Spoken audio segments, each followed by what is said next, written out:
बात उन दिनों की है जब मैं कॉलेज का स्टूडेंट था। अपने कॉलेज की ओर से हम सभी लोग जंगल में कैंप के लिए गए थे। हल्की ठंड थी और रात में हम सब ने कैंप फायर के साथ डांस और गाने का भी प्रोग्राम तय किया। मुझे और मेरे साथियों को कैंप फायर के लिए लकड़ी इकट्ठे करने का भार सौंपा गया। मैं निकला तो सभी के साथ ही था, लेकिन प्राकृतिक सौंदर्य को देखते देखते सबसे अलग कहीं दूर ही निकल गया। अचानक आसमान में बादल गरजने लगे और मेरी सांसें भी थमने लग गई थी। उसके साथ थोड़ी थोड़ी बारिश होनी शुरू हो गई। बादलों के लगातार गरजने से मैं पेड़ के नीचे खड़ा सही नहीं समझा और मैं किसी घर की तलाश में इधर उधर भागने लगा। मुझे कुछ ही दूरी पर लाल रंग से बनी ईंटों की शानदार बिल्डिंग नजर आई। बिल्डिंग रोशनी से जगमगा रही थी और उसमें बहुत सारे लोग हैं, यह दूर से महसूस हो रहा था।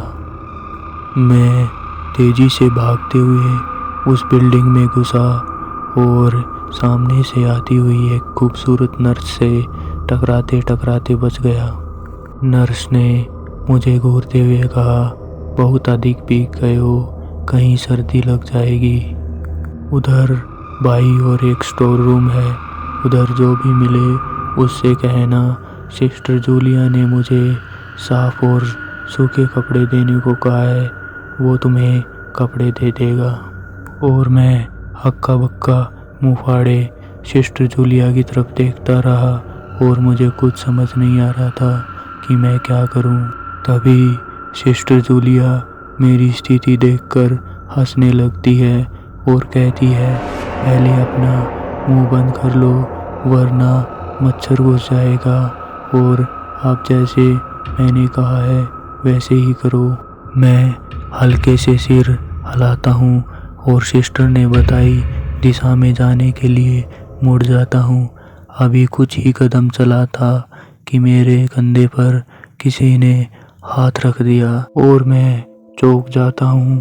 फिर मेरे शरीर से पसीने आने लग जाते हैं। जैसे तैसे करके मैं पीछे मुड़ता हूँ तो देखता हूँ कि एक आर्मी की वर्दी में एक युवक हंसने लग रहा था और तब जाके मेरे दिल को तसल्ली मिली।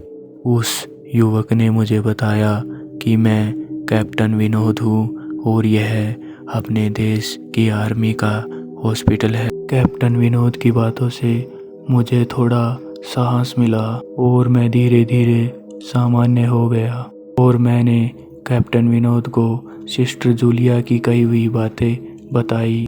यह सुनकर कैप्टन विनोद बोले, तो आप सिस्टर जूलिया से भी मिल चुके हो? हाँ जी, क्या मतलब है आपका? कुछ नहीं, चलो मैं तुम्हें सूखे कपड़े देता हूँ, चेंज कर लेना, नहीं तो सर्दी लग जाएगी।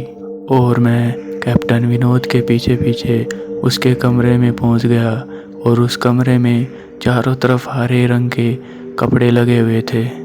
एक और बड़ा सा बेड रखा था और उसके सामने एक टेबल लगी हुई थी। उसके ऊपर एक ब्रांडी की बोतल थी और 2 गिलास रखे हुए थे। कमरे के एक कोने में एक बड़ी सी अलमीरा थी जिसमें से कैप्टन विनोद ने सूखे कपड़े निकाल के दिए थे और मुझे कमरे के साथ बाथरूम में जाने का इशारा किया। मैं बाथरूम से कपड़े चेंज करके बाहर निकलने लगा तो मेरी नज़र एक दीवार पर पड़ी और वह दीवार खून के छींटों से भरी हुई थी।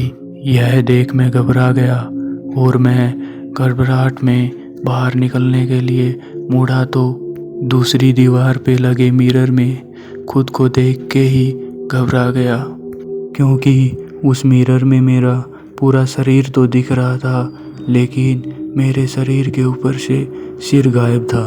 अब मुझे डर लगने लगा और मैं हड़बड़ाकर उस बाथरूम से बाहर निकल गया। मुझे इस तरह देखकर कैप्टन विनोद ने पूछा, क्या हुआ? अरे हाँ, आपने तो अपना नाम ही नहीं बताया है। कहाँ जाओगे? बाहर बहुत तेज बारिश हो रही है। लेकिन तुम जा क्यों रहे हो अचानक? यह मैं समझ नहीं पा रहा हूँ। मैंने कहा, आपके बाथरूम की दीवार पूरी तरह से खून के छींटों से भरी हुई है और आपके बाथरूम का आईना भी कुछ अजीब सा है। अब मैं यहाँ नहीं रुकूंगा। कहते हुए मैं कमरे से बाहर जाने वाले दरवाजे की ओर बढ़ा। तभी कैप्टन विनोद ने कड़क आवाज में कहा, रुको, तो तुमने सब कुछ जान ही लिया? जी, क्या मतलब है आपका?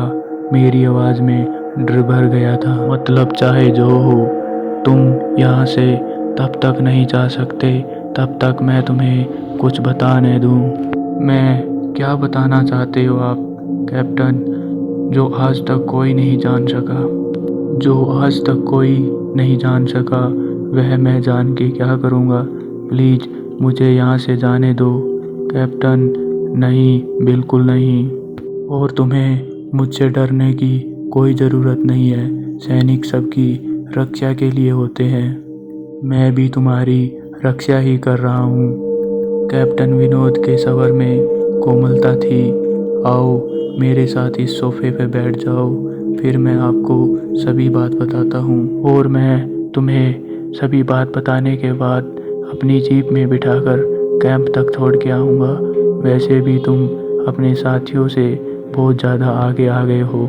मैं यह बात सुनकर उसके बगल में जाकर बैठ गया और कैप्टन विनोद ने कहना शुरू किया, दुश्मनों ने इस अस्पताल को धोखे से अपना निशाना बना लिया। दुश्मन देश के 2 सैनिक हमारे सैनिकों के वेश में एक हमारे ही सैनिक को लेकर आए। वह सैनिक घायल था और हमारी देश की सेना ने उसे बहुत ढूंढा, लेकिन वह सैनिक मिला नहीं था। शायद साजिश के तहत घुसपैठियों ने उसे घायल होते ही कहीं छुपा दिया था। अचानक अपने खोए सैनिक को अपने ही हॉस्पिटल में देखकर हम सभी लोग खुश हो गए और जो उसको लेके आए थे उन वेशभूषाधारियों को अपने हॉस्पिटल में ठहरने की इजाज़त दे दी गई। अभी उस सैनिक का इलाज चल ही रहा था, तभी थोड़ी देर में जोरों का ब्लास्ट हुआ और पूरा हॉस्पिटल खंडर में तब्दील हो गया। मैंने कहा, लेकिन हॉस्पिटल तो अपनी जगह शानदार स्थिति में खड़ा है।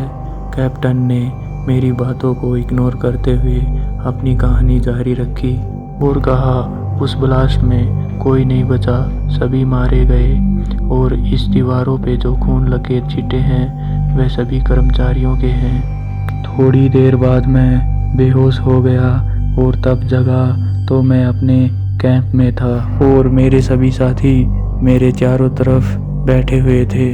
तब मैंने उनसे पूछा, मैं यहाँ कैसे आया? तब उन लोगों ने बताया, तुम्हें एक आर्मी के बंदे ने यहाँ पे अपनी जिप्सी में बैठाकर छोड़ के गया था सुबह और कह रहा था अगर ये मेरे बारे में पूछे तो बता देना कि मैं जल्दी में था, इसीलिए मैं इसे छोड़कर चला गया। ड्यूटी जाना था मुझे। और हम सभी लोग वहाँ उस जगह पर गए तो एक हॉस्पिटल खंडर हालत में पड़ा हुआ था और तब मेरी अंतरात्मा से सिर्फ एक ही आवाज़ निकली कि हमारे देश के सैनिक मरते नहीं हैं बल्कि वह अमर हो जाते हैं और वह अमर होने के बाद भी हमारी रक्षा करते हैं। जय हिंद दोस्तों।